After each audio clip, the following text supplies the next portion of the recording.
muy buenas y bienvenidos una semana más a La Pájara. Aquí estamos con el resumen de la semana del Giro de Italia, una semana en la que seguramente ha quedado definido quién va a ser el ganador, aunque bueno, muchos ya creíamos, ¿no?, que el ganador venía definido desde que Jonas Vingegaard anunció que venía y Pogačar quedaba claro que no se iba a presentar a la ronda transalpina. Pero es cierto que el danés, tras un inicio un poco dubitativo en la crono, dio un golpe de mano en la última etapa de montaña por el Valle de Aosta, dejando claro que es el principal favorito. Ya se ha hecho con la malla rosa, Afonso Eulalio sigue ahí, pero ya en la lucha por el podio, no por la malla.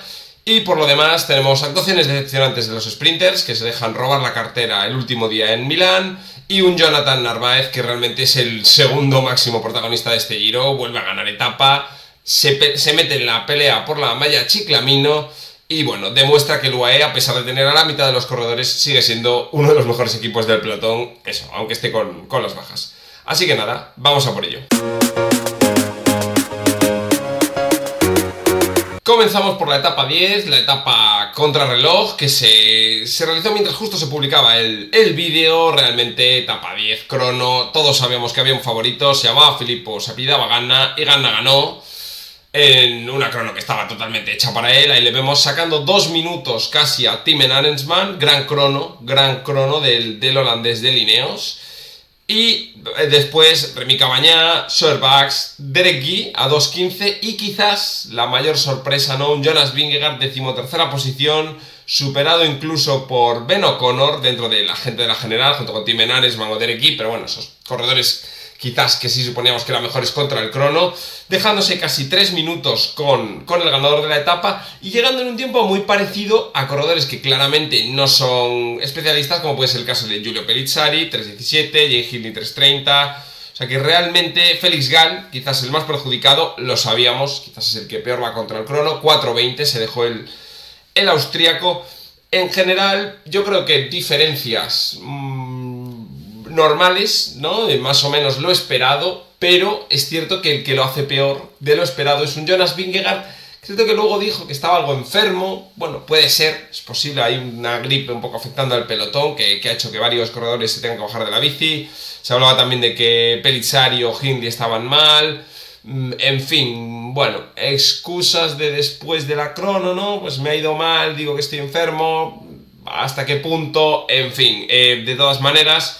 Sí que también buena crono de Afonso Eulalio, que conseguía mantener la malla rosa. Y bueno, quizá en nuestro análisis inicial del Giro hablábamos de que la crono debería ser el momento en el que Vingegaard acabara de sentenciar la carrera. No fue así. Ahora vamos a ver que la general quedaba con Afonso Eulalio primero, Vingegaard segundo a 27 segundos, Timen Arensman a 1.57, luego Felix Gall a 2.24, es decir, hay un 1,5, ¿no? Ya llevaba Vingegaard al siguiente, pero quizás esperábamos que saliera de aquí ya con un golpe de mano de unos 3 minutos, 3,5, ¿no?, que dejara ya la carrera totalmente sentenciada. Por detrás, tripleta australiana, Ben O'Connor, Jay Hindley, Michael Storer, Derek Guy, Giulio Pellizzari y un gran Markel Velocchi a 4.16. Gente que quizás se quedaba más atrás, o digamos, perdía ya toda opción de top 10, gente como pues seguramente un Jan Hart, Chris Harper, aunque luego remontaría en las siguientes etapas, Egan Bernal, ¿no?, que bueno, no es que haga una mala crono, pero al final pues está a 5.39 y encima teniendo a Timen Arensman en tan buena posición, pues su liderazgo dentro del Ineos claramente se ve afectado. Pero bueno, como digo, la crono gana sideral, o sea, a otro nivel, y luego entre los mortales Vingegaard quizás peor de lo esperado. Se habla de que él dice, ¿no?, que es muy llana para él, que quizás la etapa él le viene más que haya alguna cota, que tampoco está al 100%, ¿no?, está esperando un poco al Tour de Francia para estar en ese pico de forma y luchar contra Pogačar. En fin, lo cierto es que una crono no mala del danés, pero tampoco especialmente buena. Continuamos con la etapa 11 entre Porcari y Chiavari, una etapa muy buena, una muy buena etapa, con la fuga como protagonista, una fuga de bastantes corredores, hubo muchos ataques, mucha dificultad para hacer la fuga, hasta prácticamente mitad de la etapa no se hace, y finalmente se forma una fuga con corredores de mucho nivel, tipo Scaroni, Blasov, Chris Harper, como digo, remontando ahí un poco de tiempo, Ulissi, y los grandes protagonistas del día, que son Enric Mas y Jonathan Narváez. Un Enric Mas que conseguía en cada subida ir forzando al grupo, ¿no? Con esto, poco a poco iba eliminando rivales. Por detrás se caen Banet, Bedscaroni y Zana, que eso también les elimina. Y lo malo para Enric es que se queda con un Jonathan Narváez al que en la última subida no es capaz de soltar. Al final llegan, después es bajada y meta, llegan los dos juntos y evidentemente un sprint a dos. Enric Mas queda segundo, como le pasaría con el 99% de los corredores. Habría que ver contra Mikel Landa, ¿no? Que Enric Mas, un sprint entre Enric Mas y Mikel Landa podría ser épico, pero contra el resto de corredores es muy difícil. Es cierto que tiene algún momento que acelera, quizás acelera desde delante, que lo comenta él, ¿no? Que dice, oye, si hubiera buscado la sorpresa desde atrás, podría haber intentado sorprenderle un poco más, sacarle algo de distancia. Lo cierto es que lo tenía muy difícil. Un Jonathan Narváez que está tocado por la varita, que en este Giro está mostrando su mejor cara. Va a volver a, Netcompany Ineos el año que viene y en esta situación intentó templar, racanearle algún relevo, pero era imposible, ¿no? En el sprint final Jonathan Narváez era muy superior y así se demostró. Tercera victoria para el ecuatoriano. Quizás se comenta, ¿no? Bueno, puedes tener más bazas si hubieras esperado a Ulissi, Harper, Blasov, ¿no? Que venían a 11 segundos. Bueno, en el caso de Enric yo creo que es que la resolución de una fuga en el llano no, o sea, es lo más lejos de sus especialidades, con lo cual sí, podemos imaginarnos 17 escenarios diferentes, pero es muy difícil que alguno hubiese acabado con Enric levantando los brazos. No obstante, oye, igual que hablamos de que Enric lo había hecho mal en las etapas de montaña y no estaba para la general, también se alaba este cambio de chip, ¿no? Y el intentar, aunque sea una etapa que no va al 100% con tus características, te ha ganado un tío que está tocado por la varita, solo. O sea que muy bien para Enric y aplausísimos para un Jonathan Narváez que, como veremos, se ha metido en la malla Chiclamino. La general, el único cambio es Chris Harper, que se mete ahí 10ª posición aprovechando la fuga, aunque bueno, muy empatado con 12, 13, 14, ¿no? Más o menos. En los puntos, Jonathan Narváez ya se colocaba segundo a 20 puntos, recordando mucho la distancia, a 20 puntos de Paul Magnier.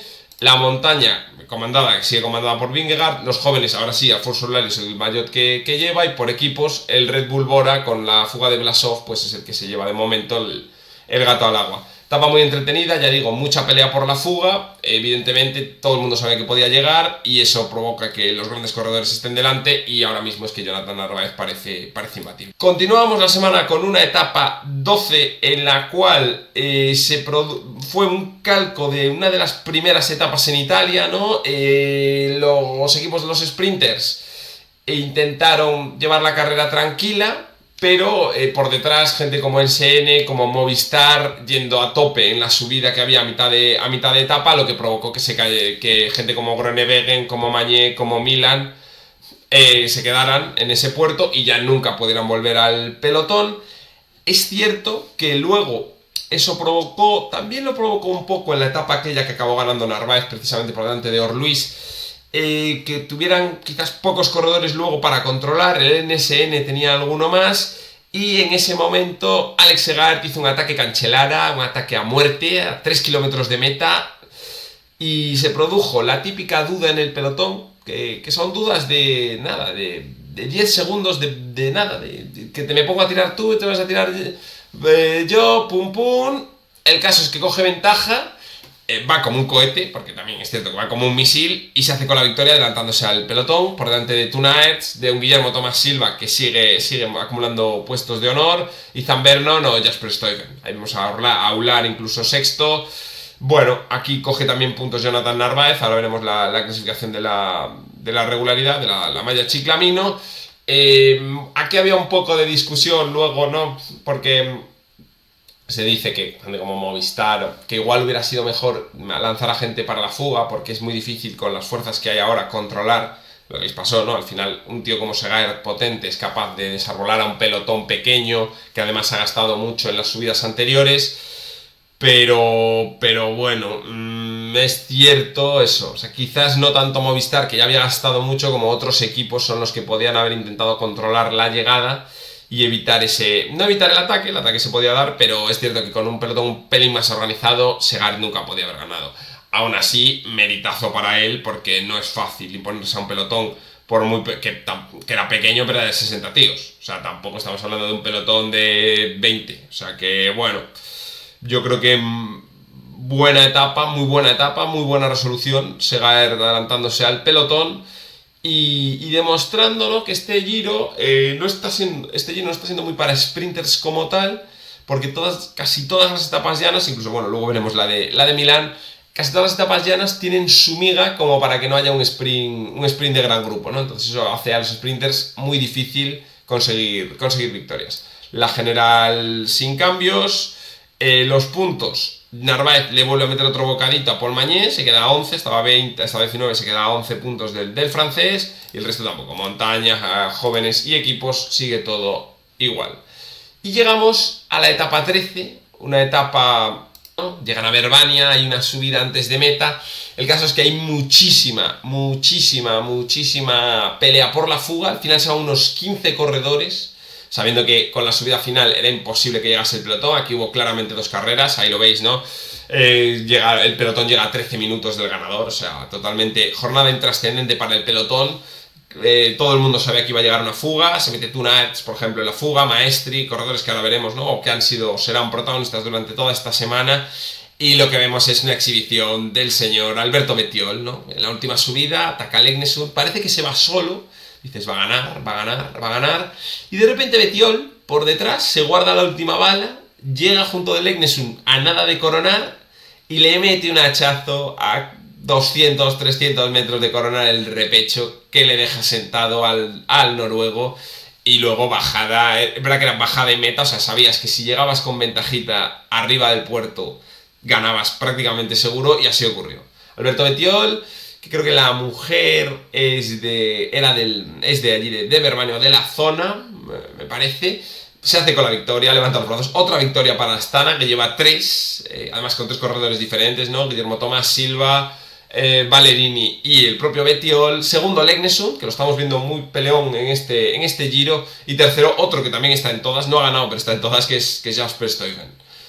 El pelotón, evidentemente, sabiendo que la etapa 14 era la etapa quizás más decisiva, ¿no?, de esta semana, la etapa por el Valle de Aosta, que acababa en el Colle de Pila, Gresan, en la que se tenía que dar un golpe a la general. Efectivamente, hubo una gran escapada en la que tuvimos gente como Wout Poels, como Jan Hart, Enric Mas se metió para ayudar a Einer, sobre todo. O sea, Einer fue, digamos, la baza del Movistar. Estaba Blasov, De la Cruz, Chicone, Arrieta, Kulset, bueno, escapada de, digamos, los que andan bien en montaña de este Giro. Pero el pelotón por detrás, también al ser una jornada bastante corta, de 140 kilómetros, siempre los tuvo a 2 minutos, 2 y medio, 3 máximo en algún momento, pero se sabía que la carrera estaba por detrás.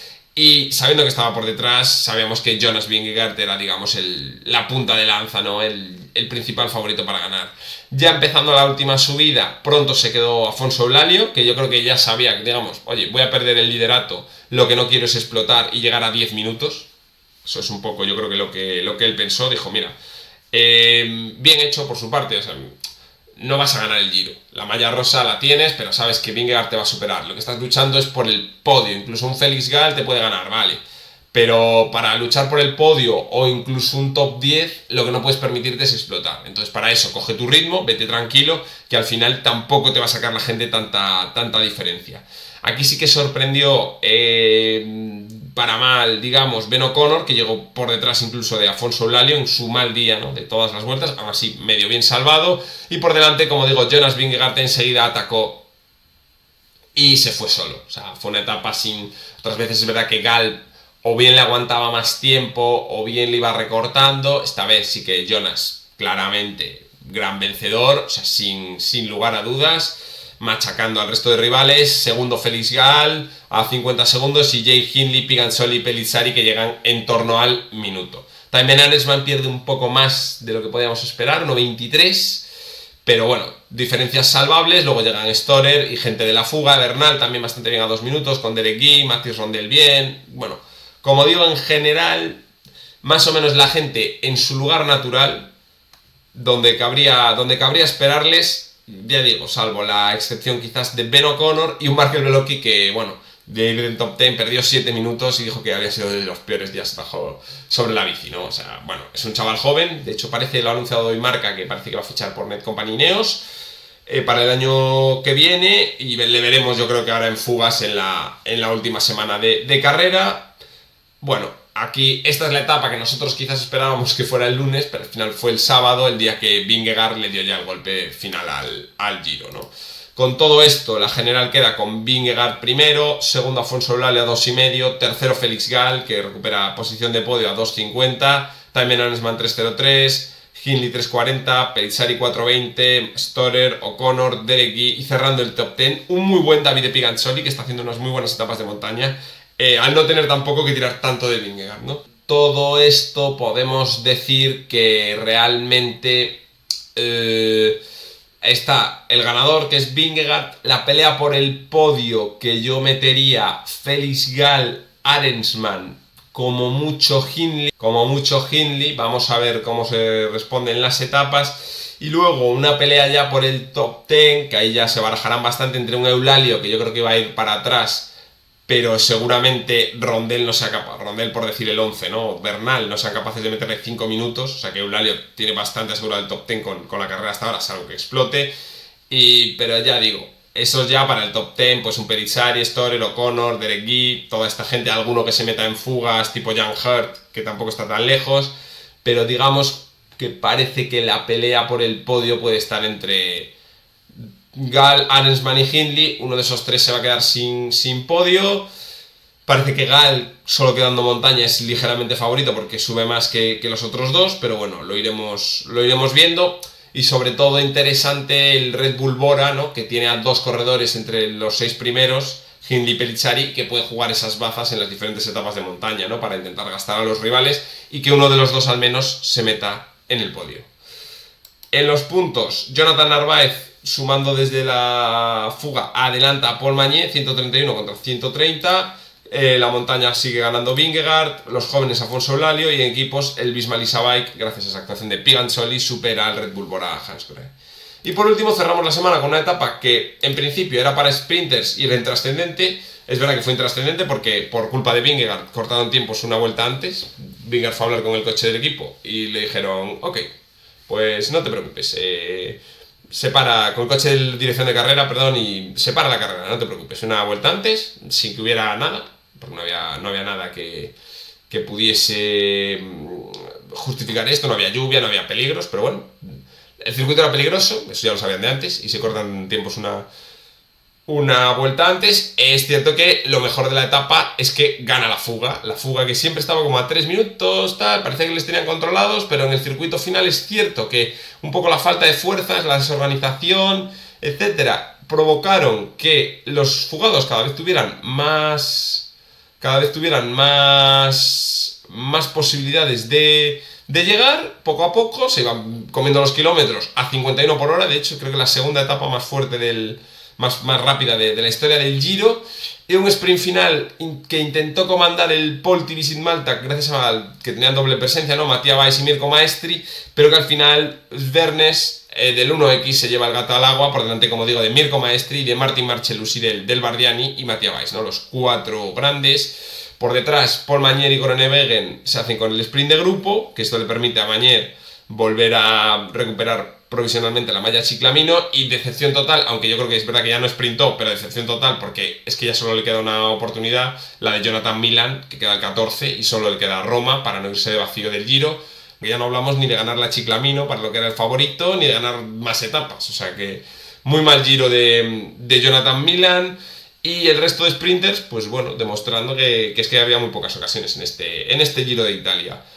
Mal también equipos tipo Picnic, Alpecin, ¿no? Que podían haber buscado la fuga. Al final el premio es para los que están siempre. En las fugas siempre vemos a un 1X, un Polti Visit Malta, un Bardiani. Pues oye, honores para Vernes. Y también yo creo que para los otros 3, que oye, solo puede ganar uno, pero los 3 merecen reconocimiento. Y ahora vamos con los premios de la semana. En primer lugar, vamos con La Pájara, que, justo comentado ahora, no es para otro que para Jonathan Milan. No tanto por esta semana, que yo creo que, bueno, simplemente no ha ganado la etapa de ayer, sino por el Giro que lleva, parecía como favorito de la Chiclamino, ni se le ve ni pelea los puntos.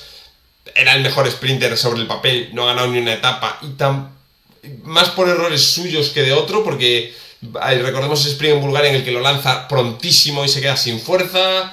Ayer tampoco pelea, ¿no? Y queda el 14, o sea, muy mal Giro para él, en su gran objetivo del año, porque al Tour va Pedersen, o sea que muy mal Jonathan Milan, más parece cabreado, no sé, malas sensaciones, y yo creo que más allá de la gente de la general que puedas decir, pues Ben O'Connor un día lo hizo peor, no sé qué, pero realmente esta semana, para mí, un poco, no en esta semana, sino en el Giro en general, el más señalado es Jonathan Milan, de los que partían como favoritos en un área de la carrera. Vamos ahora con el Bala, que el Bala es para Enric Mas, hay que decirlo, realmente Enric queda segundo en una etapa, ha sido la mejor posición de un español durante toda esta semana. Y hombre, está muy bien ver cómo se ha reciclado, ¿no? Un poco decir, oye, no puedo ir a por la general, me meto segundo en una etapa, ayudo a Einer en 2 etapas después a intentar quedar lo más arriba posible. Y bueno, esperemos verle también esta última semana y a ver si Movistar tiene suerte y gana alguna etapilla. Y por último el Caníbal, que para Caníbal solo hay uno, Jonas Vingegaard, que casi sentencia el Giro, salvo milagros, o desgracias, ¿no? Realmente ha sentenciado el Giro con su actuación en la etapa de montaña del Valle de Aosta, dejando claro que es el más fuerte de la carrera y un poco con la ley del mínimo esfuerzo, pero haciéndose con las riendas de la carrera, haciéndose ya malea rosa, con distancia suficiente, así que enhorabuena para Jonas. Y vamos ahora con el resto de las etapas. Como sabéis, repaso rapidito al resto de las etapas.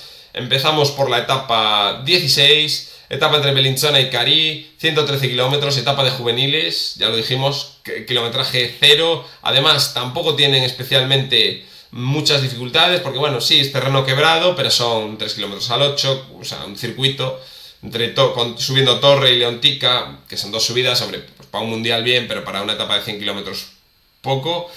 Aquí la única duda es que como son tan pocos kilómetros, como por detrás metan ritmo, la escapada no puede que no llegue, pero luego realmente el puerto es duro, o sea, porque está en Suiza, es 12 kilómetros al 8%, es un puerto duro, aquí lo vemos, o sea, tiene partes ahí, sobre todo en el intermedio, ¿no? Al 9, luego un descansito y luego un kilómetro ahí entre el 10 y el 11 también al 10% de media. O sea, el puerto último es muy duro, pero es verdad que llegan con las piernas muy frescas encima después de un día de descanso, con lo cual, pues bueno, vamos a ver cómo se da la carrera. Vamos con la etapa 17 entre Cassano d'Ana y Andalo, una etapa muy rompepiernas, perfecta para una fuga.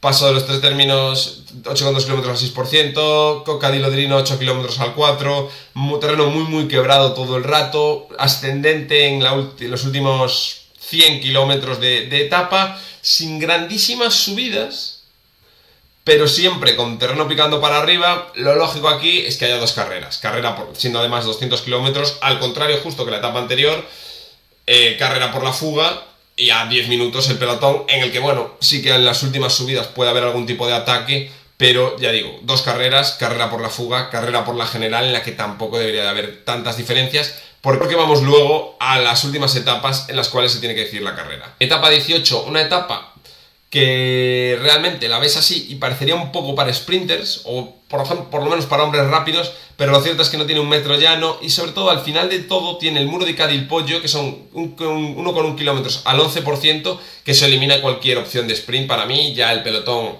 los sprinters están muy cascados, los equipos ya no pueden perseguir, y en esa rampa gente como un Guillermo Tomás Silva, como Bettiol, como mucho Legnesun también puede estar ahí. Corredores que hemos visto a lo largo del Giro lo fuertes que están, en ese muro pueden destrozar el pelotón lo suficiente como para que luego no se puedan organizar y llegar a meta. O sea, que lo más probable es que se renuncie a controlar, y lo que haya sea también doble carrera, ¿no? La fuga por un lado y luego el pelotón tranquilo llegando por detrás, porque ahora sí que sí vienen las 2 grandes etapas de los Dolomitas en donde se tiene que decidir la carrera.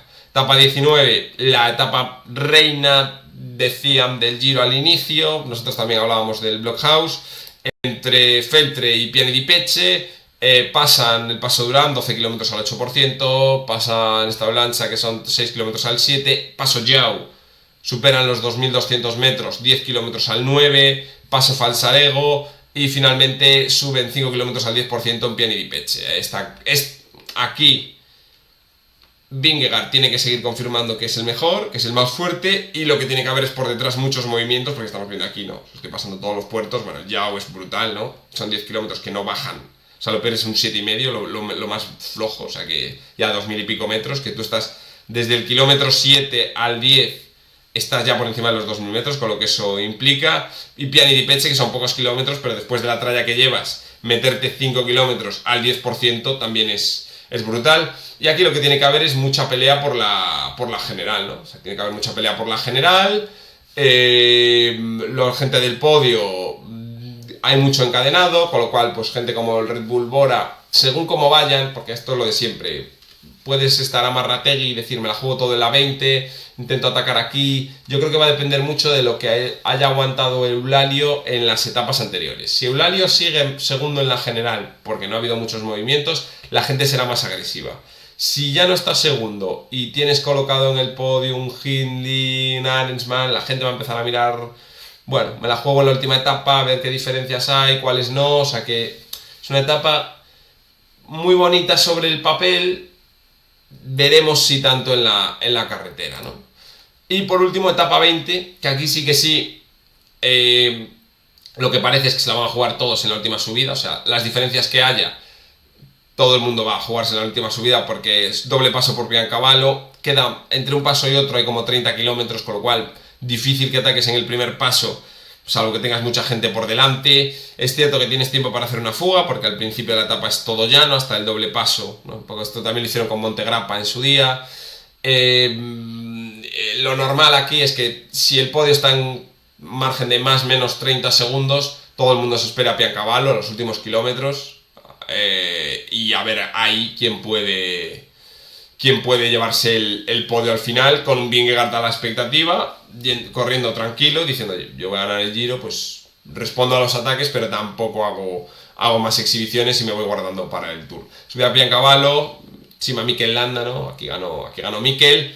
Empieza siendo más dura de lo que es, que eso va a favorecer ataques al principio, sobre todo si te llevan diferencia, tendrías que atacar, hombre, son 15 kilómetros, no te digo en el 2 o en el 3, pero 5 o 6, aprovechando esos tramos del 10, deberías de atacar si tienes 30-40 segundos de diferencia para sacarlos al final arriba en la cima.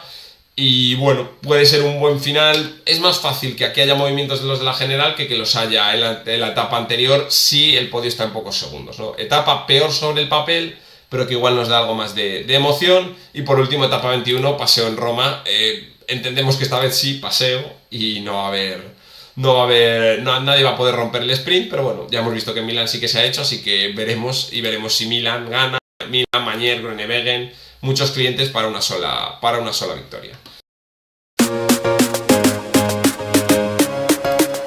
Y vamos ahora con la porra del Tour, como siempre nuestra porra de confianza, en la cual, bueno, estamos un poco a la baja, digamos, en lo que es el top abanicos. A que os lo enseño ahora mismo.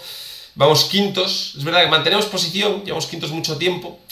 Tenemos a Palmeros cerca, a 20 puntos, pero es verdad que el podio lo teníamos a 50, se nos va a 70. Y hombre, Blasi muy bien, que es el que nos está defendiendo claramente la posición. O sea, si lo vemos aquí, Blasi con 1438 puntos, Javisan Reynolds muy bien, 1319, Perro Peleón 1265. Nosotros que íbamos de Ábalos y Coldo, que bueno, sacan tiempo de sus quehaceres habituales para quedar cuartos en nuestra pájara. Y vemos aquí que fatal Borja, o sea, yo voy lamentable de 14, pero es que claro, se me han retirado. Pinarello ni se le ha visto, Igor Arreta por lo menos bien, Jay Vine retirado la primer día, Kieran Gru retirado, Jonathan Milan, para qué deciros, líder 2 Pellizzari, mucho peor de lo esperado. Y Ethan Vernon, bueno, dando lo que te podía dar un gregario, pero muy mal en general. Y además de cara a la general final, es que veo difícil acertar.